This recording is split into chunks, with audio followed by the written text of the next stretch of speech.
Hello, my name is Mike Ward. I'm the Global Director of Content at Informa Pharma Intelligence, the publishers of Pink Sheet, Scrip, In Vivo and the Generics Bulletin.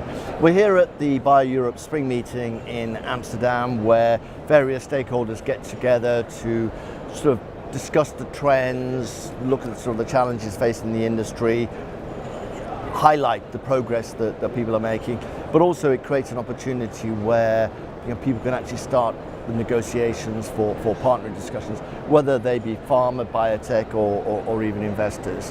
One of these sort of obviously the hot areas that people are talking about these days is around the space, the immunotherapy space.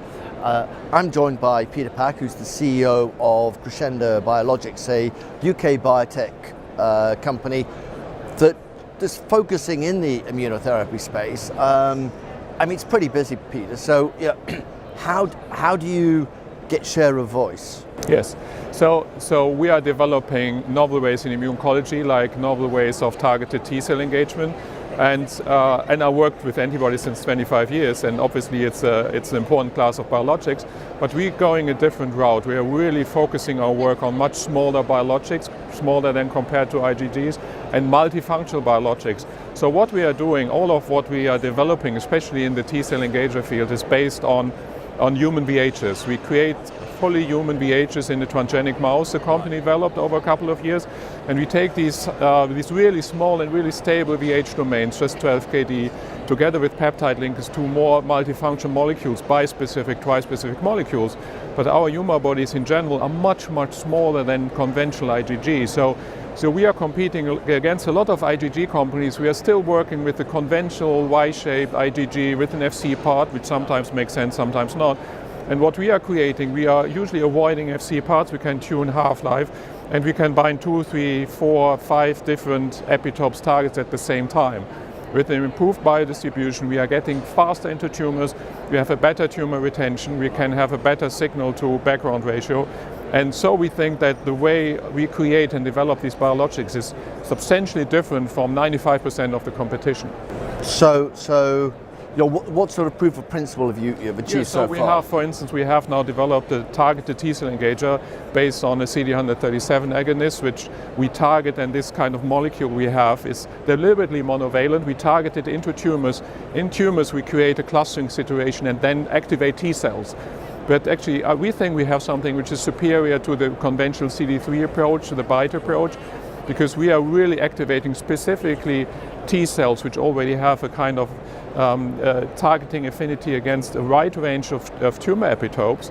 So really specific only these T cells, which we really expand by our specific approach, and we avoid to create a non-natural synapse, which basically activates, like in a BiTE setting, all kinds of T cells, autoreactive T cells, eventually even create a cytokine storm. We think we have a much smarter way to target T cells and to engage with T cells and to activate T cells. So could you just sort of describe the business model? I mean, sort of how are you sort of building the company out? Yes. So what we are doing, so we have all of that, what we are doing is based on the transgenic mouse platform the company created over a couple of years, so put a lot of money into a mouse which basically has the whole structural diversity of human V genes for a VH domain. So, and everything else was knocked out of the mouse, and we have granted patents in Europe, in the US for this kind of mouse. And the mouse optimizes really extremely well expressed and stable VH domains, which have the full affinity and specificity of the big IgGs, but in a much smaller way. And the mouse really optimizes the domains. We take the domains and put peptide linkers in between. And you can compare it maybe a bit to Appling's nanobody approach. Nanobodies are VHHs from llama. We use 100% human VHs based on the transgenic mouse, which we assemble to these multifunctional molecules, which we call Humabodies, because the building blocks are 100% human. Right. So, and what does your sort of pipeline look like? So I came on board as a CEO 2.5 years ago, and we really established at that time a broad immuno-oncology pipeline. For instance, we have molecules, biparatopic PD-1 Humabodies, which are more potent than pembrolizumab in a couple of assay assays we have done. So we engage with targets in a different way, from different angles, with smaller proteins, Humabodies, which have different biodistribution behavior. So when we established this broad pipeline, and we really have seen extremely interesting data around this novel way of T-cell engagement. And that is really where we are focusing on. So as a company, we are not a service-based company. We have one major deal with Takeda. So we have selected exclusive pharma partnership, which brings us also money, but the external validation of the platform. But we are really focusing on pushing really the novel way of T-cell engagement into the clinic. So also that is the plan, so now to get into CMC, to get in the clinic as early as possible, to create a clinical asset. And would this be a monotherapy approach, or, I mean, given the fact that a lot of immuno-oncology is around combinations? Yes, at the moment everybody talks about the combination, obviously, and we think that our approach for this T-cell engagement eventually would be a monotherapy approach. Right. But obviously we get a lot of interest in, can you combine what you are doing with your Humabodies with our approaches. For instance, we have a biparatopic Humabody, a PD-1 Humabody, and we get always requests, is this something we can combine with our oncolytic viruses, with these approaches, with these small molecules. So obviously the whole world is a lot about combinations of different therapy forms. What we also can do is, it's a kind of side aspect, we can hook these Humabodies, these reagents, onto existing antibodies. So it's a quick win for a big pharma company who says, look, I invested 500 million into now a clinical or commercial antibody. If I want to combine it with PD-1, I can mix it with a PD-1 antibody I license in from China or somewhere, and there are lots around. Or for instance, we can hook our Humabodies onto an existing antibody. But it's not our core business. It's just showing the power of these VH domain technology we have. Right. Now, you sort of said that you're not a service company. No. So what kind of sort of partnerships or relationships are you looking to build as you build out? So a good example is the one we have with Takeda, which we signed 15 months ago, and has a total volume of 790 million. We have some upfront payments, and it's a kind of multi-target arrangement, because we're giving access to our transgenic mouse platform. And it's not just the mouse creating this 100% human VHs, also we can assemble them in new ways. So we know how to assemble a tri-tetraspecific biologic. And basically what we're doing, we are partnering this expertise, the mouse and the expertise, with a big pharma company. And I think we will have maybe one or two further of these more exclusive pharma partnerships in the next few years. Right. And the sort of the financing of the company, I mean, sort of, you obviously got this deal with Takeda, which you said is in biodollars is like $790 million.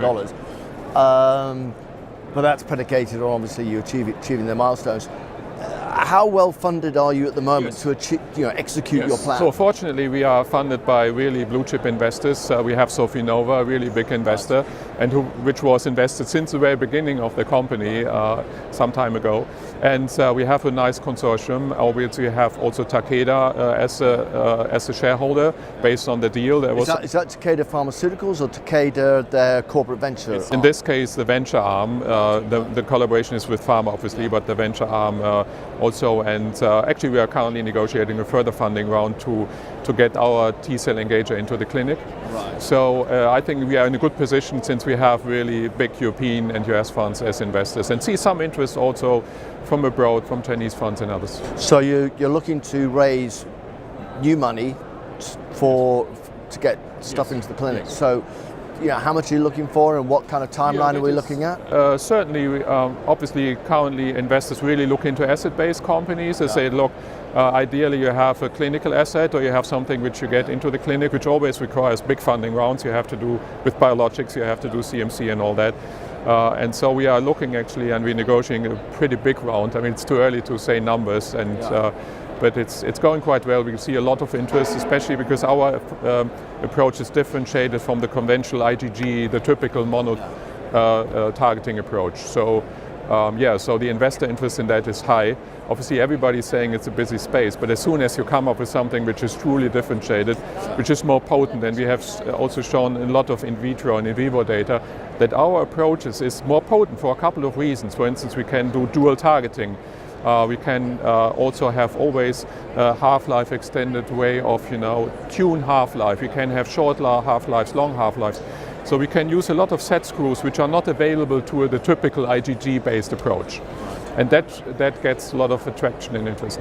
And you sort of say that investors are interested. I mean, I guess Ablink's being acquired by Sanofi, yes. Kind of like gets people excited. Well, what's the next, small antibody fragment type company that we can? Yes, obviously we see us in a really primary space here, because in terms of innovation, we are dealing not with artificial scaffolds like some other companies doing, which is not a bad idea, but ideally you have something which is extremely stable, small, robust, well expressed, and not immunogenic. And I think with the human VH based on the transgenic mouse, we are in a much better position than most of our competitors. And so we think that, and we have, our building block is just 12 kD, so much smaller than an antibody. If you go below, you go into the peptide space, into the cyclic peptide space. And so at this meeting, are you looking to touch base with investors, or are you looking for partners for your? I think now we are again looking. I mean, we spent some time in talking to investors, and it's going well. But now it's again the time to present the pipeline as well, because initially it was more technology platform play, for instance with Takeda. But now we created this internal pipeline, like we have a PD-1, LAG-3 dual blockade molecule. We have this biparatopic PD-1 molecule, and this is something we offer now for partnership. And we are using this opportunity to present that asset, which we develop up to a certain stage and then out-license and partner. And we are really focusing on our novel way of targeted T-cell engagement to push it into the clinic independently on our own. Right. Okay. Well, look. Thanks very much for stopping by. Cheers. Thanks.